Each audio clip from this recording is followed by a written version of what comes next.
Hello friends, स्वागत आहे तुमचं इंडियन टेस्टमध्ये आणि दिवाळीच्या खूप खूप साऱ्या शुभेच्छा। आज मी इथं मस्त अशी न तेलकट होणारी कुरकुरीत खमंग अशी लसूण शेव दाखवणार आहे। चला तर मग पाहूया। बघा इथं मी मोडून दाखवते, किती छान असे शेव बनवून तयार आहे। आता मी इथं चाळून पीठ घेतलेलं आहे अर्धा किलो। आपल्याला पीठ चाळूनच घ्यायचं आहे, मग खूप छान अशी शेव बनते, त्याच्यामध्ये गाठी वगैरे राहत नाहीत। बघा इथं मी अर्धा किलो पीठ घेतलंय आणि इकडे लसूण आणि जिरं मिक्स करून मी बारीक करून घेते।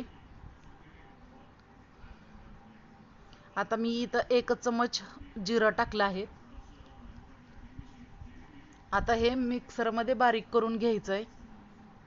आता इथं मी काश्मीरी पावडर घेतली आहे मी 1 चमच आणि हळद चिमूटभर घेतली आहे।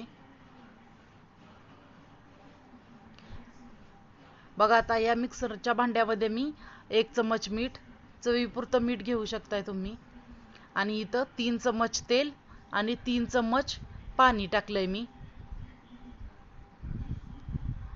आता मी याच्यामध्ये लसूण आणि जिऱ्याची पेस्ट केलेली आहे, ती याच्यामध्ये पाणी टाकून मस्त अशी पाणी काढून घेते त्याच्यातलं पूर्णपणे, आणि जो चोथा आहे तो साईडला करणार आहे। बघा इथं मिक्स करून घेतलाय मी। बघा आता इथं मी मीठ, पाणी आणि तेल टाकलेलं ते मिक्सरमध्ये फिरवून घ्यायचंय आणि ते इथं मी ऍड करते। बघा इथं आता थोडंसं पाणी टाकून मी मस्त असं मिक्स करून घेणार आहे। आणि ही रेसिपी मस्त अशी हलवाई स्टाईलने जे शेव बनवतात तशीच मी बनवते इथं, आणि खूप छान बनते आणि तेलही जास्त लागत नाही या पद्धतीने बनवली तर।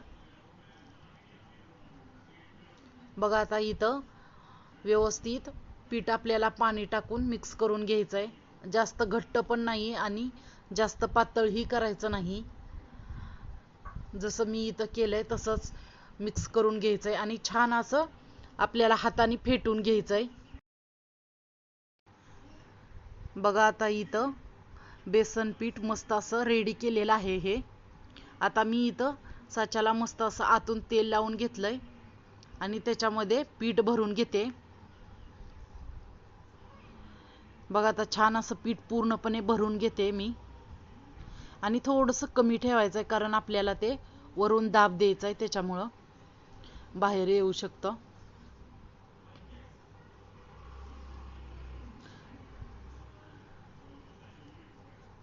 बघा आता इथं रेडी आहे भरून, आणि इकडं मी तेल गरम करून घेतलेलं आहे।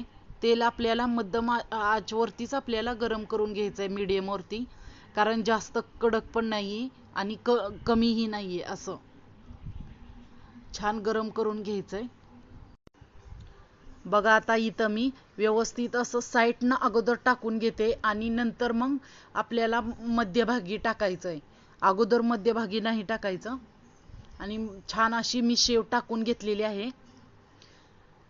बघा आता इथं छान तळून घ्यायची, आणि एकाच चमचनं मी इथं पलटवून घेते, तुम्ही दोन्ही चमचनं करू शकताय, पलटवू शकताय।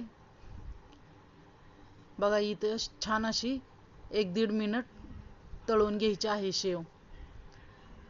बघा आता इथं रेडी झालेली आहे शेव। बघा पाहू शकता इथं मस्त अशी कुरकुरीत खमंग शेव तयार आहे, आणि तुम्हीही नक्की ट्राय करा आणि रेसिपी कशी झाली ती नक्कीच कमेंटमध्ये सांगा, आणि व्हिडिओला सबस्क्राईब नक्की करा। थँक्यू।